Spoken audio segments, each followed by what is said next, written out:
ఓం ఓం నమో భగవతే వాసుదేవాయ. శ్రీ విష్ణు సహస్రనామ స్తోత్రంలోని 78వ శ్లోకంలో శ్రీ మహావిష్ణువు 12 నామాలతో కీర్తించబడ్డాడు. ఏకో నైకః సవః కః కిం ఎత్తత్పదనుత్తమం లోకబంధుర్లోకనాథో బాధవో భక్తవత్సలః.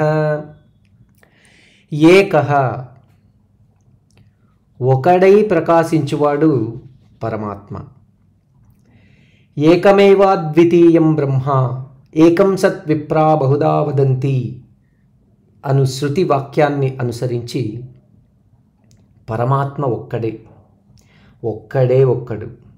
ఆ ఒక్కడైన వాడు అనేక పేర్లతో పిలువబడుతున్నాడు. ఏకమైన పరమాత్మయే సర్వమునకు ఆధారణీయుడు. పదుగురిలో మహిమపరంగా ప్రథముడుగా ఉండుట జరుగుతోంది కదా.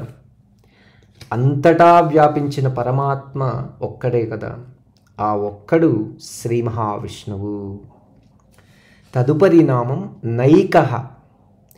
ఏకో నైకః. న ఏకః నైకః. ఒక్కడుగాక బహురూపనామములు కలవాడు పరమాత్మ. అజాయమానో బహుదా విజాయతే. పుట్టుకే లేనివాడు అనేక రూపాలతో ప్రకటితమవుచున్నాడని భావం. ఉన్న పరమాత్మ ఒక్కడే అనేక రూపనామాలతో వ్యక్తమవుతూ ఉన్నాడు. దీనికి నిదర్శనం భగవద్గీతలోని విభూతి యోగం. ఇంకా అనేకం గురించి పోతన కవి ఈ విధంగా చెప్పారు. ఒక సూర్యుండు సమస్త జీవులకు తానొక్కొక్కడై తోచు పోలిక నే దేవుడు సర్వకాలము మహాలీలన్ నిజోత్పన్న జన్య కదంబంబుల హృత్సరోహురుహములన్ నానా విధానూన రూపకుడై మెప్పుచుడుండునట్టి హరినే ప్రార్థింతు శుద్ధుండనై అన్నాడు. ఆకాశంలో ప్రకాశించు సూర్యుడు ఒక్కడే అయినా ఎంతమంది చూచుచున్నారో చూచిన ప్రతి ఒక్కరికి ఒక్కొక్కడుగా కనపడుతూ ఉన్నాడు. అదే రీతిగా ప్రతి ఒక్కరి హృదయాలలో ఒక్కడొక్కడుగా ప్రకాశిస్తూ ఉన్నాడు. అట్టి శ్రీహరికి నమస్కారాలు. ఉపాసకానాం బ్రహ్మణో రూపకల్పన మరియు కార్యానాం రూపకల్పన అనుటచే ఉపాసకుల నిమిత్తం కార్యనిర్వహణమునకు గాను పరమాత్మ అనేక రూపాలతో వ్యక్తమగుచున్నట్టి శ్రీ మహావిష్ణువుకు నమస్కారాలు. తదుపరి నామం సవః. ఏకో నైకః సవః. ఒక కార్యనిర్వహణకు మునుపే ఆ కార్యనిర్వహణ క్రమం రూపొందించుట జరుగుతుంది. ఇది సహజం. దీనికి ఒక కర్త ఉండుట అంతే సహజం. ఆ కర్తే పరమాత్మ. వానినే సహ అని సంకేతించబడింది. పరమాత్మ తాను రూపొందించిన వ్యవస్థ అంతర్గతంగా తానే నిలిచి నడిపిస్తూ ఉంటాడు.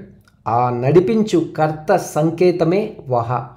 అనగా కార్యనిర్వహణ జ్ఞానం, దానిని నిర్వహించు కర్త పరమాత్మయే. ఇట్టి పరమాత్మయే సవః. ఒక కార్యమందు కర్త కర్మ క్రియగా ప్రకాశించు పరమాత్మయే సవః. ధర్మరక్షణకు సాధు రక్షణకు తనకు తానే ఆవిర్భవించుటను సవః ప్రసవః అని పేర్కొంటారు. అంతేకాక యజ్ఞములలో సమర్పించు సోమరసమును సవఃగా పేర్కొన్నారు. ఈ క్రమంగా సర్వమునందుండి ప్రకాశించు శ్రీ మహావిష్ణువే సవః అను పేరు కలవాడు. తదుపరి నామం కః. ఏకో నైకః సవః కః. కః అనునది విచారణకు సంబంధించింది.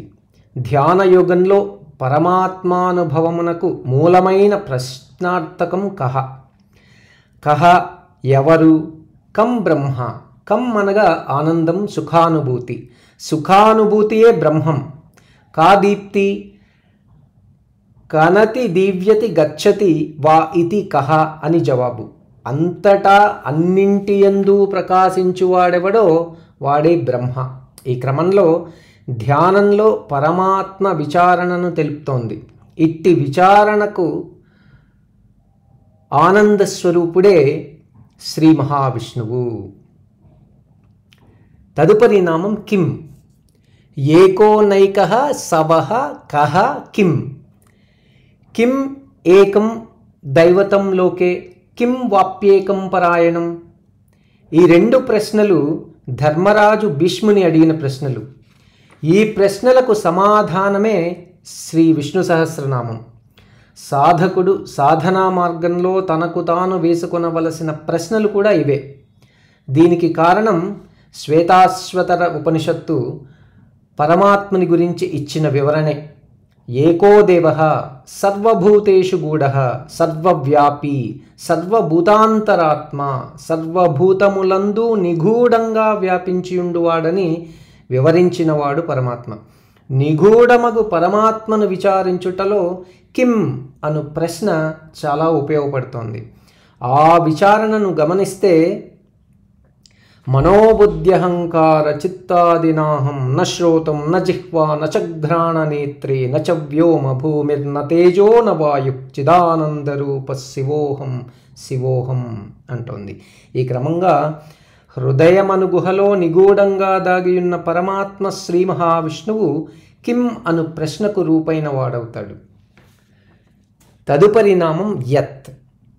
ఏకోనైకః సవః కః కిం యత్. యత్ అనగా అది అని అర్థం. కః కిం అన్న దానితో విచారించునట్టి పరతత్వం. ఈ పరతత్వాన్ని సూచించు శబ్దం యత్. పరతత్వం నామవాచకమైనచో తత్ అనునది సర్వనామం అవుతుంది. పరతత్వం శాశ్వతమైనది, సనాతనమైనది. ఇదివరకే ఉండు వస్తువును సూచించుటకు గుర్తించుటకు వాడబడు యత్ అన్నది పరతత్వం, శాశ్వతం అని రూఢిపరుస్తోంది. యతో వా ఇమాని భూతాని జాయంతే అనేది సృష్టి. ఏన జాతాని జీవంతి అనేది స్థితి. యత్ప్రయత్యభి సంవిశంతి అనేది లయం. ఈ విధంగా సృష్టి, స్థితి, లయం. సృష్టికి ముందు, సృష్టి యందు, సృష్టి లయంలోనూ సృష్టి తర్వాత కూడా ఉండునది పరతత్వం. అదే శాశ్వతం, నిత్యమైంది కూడా. అదే సర్వకార్యకారణములకు మూలమైంది. భావించుటకు గాని వివరించుటకు గాని సాధ్యం కానిది. అదియే యత్. ఆ యత్ స్వరూపమే శ్రీ మహావిష్ణువు. తదుపరి నామం తత్.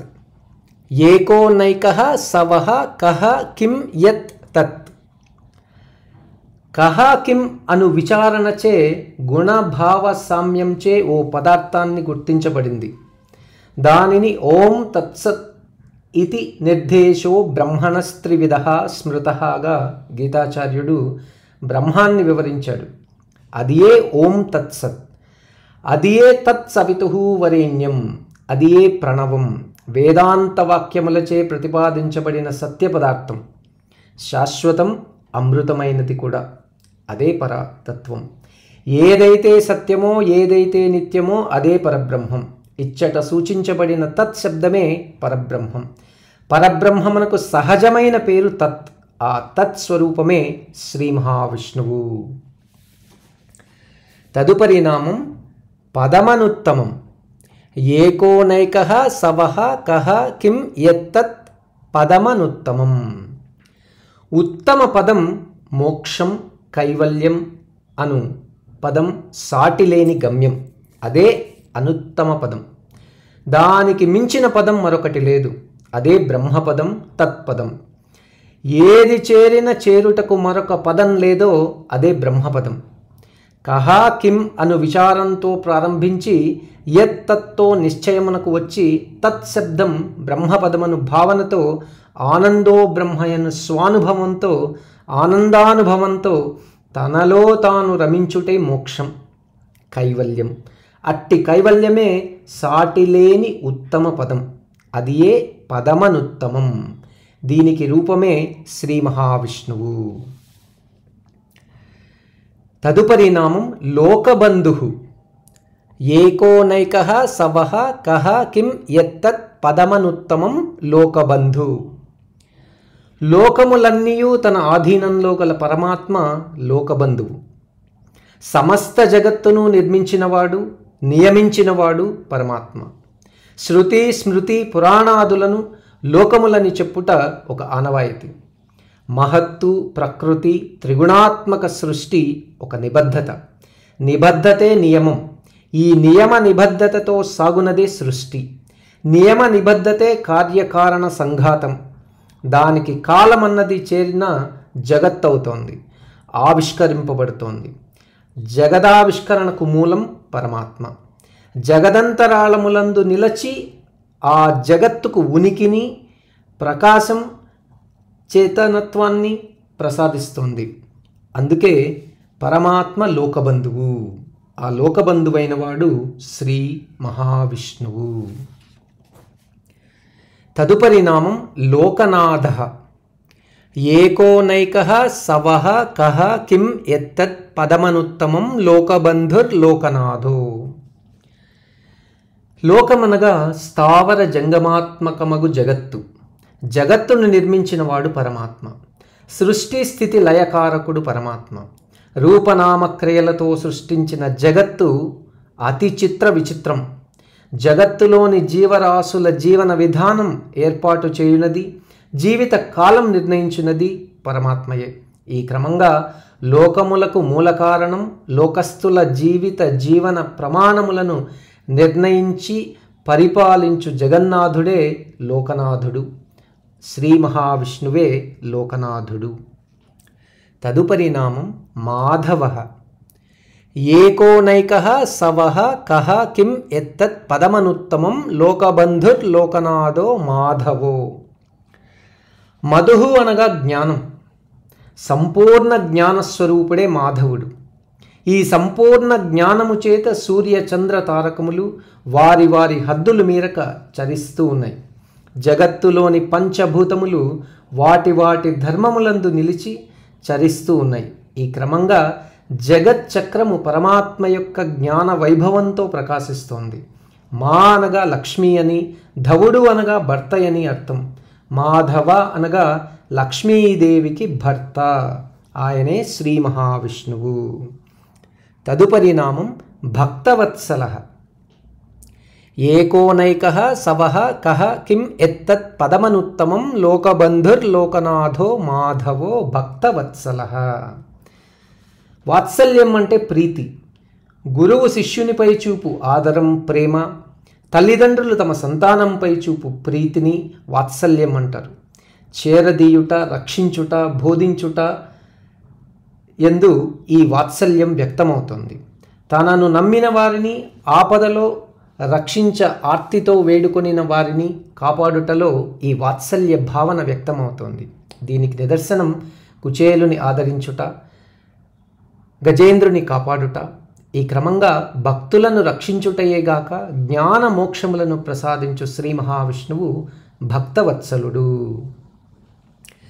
ఏకోనైకః సవః కః కిం యత్పదముత్తమం లోకబంధుర్లోకనాథో మాధవో భక్తవత్సలః.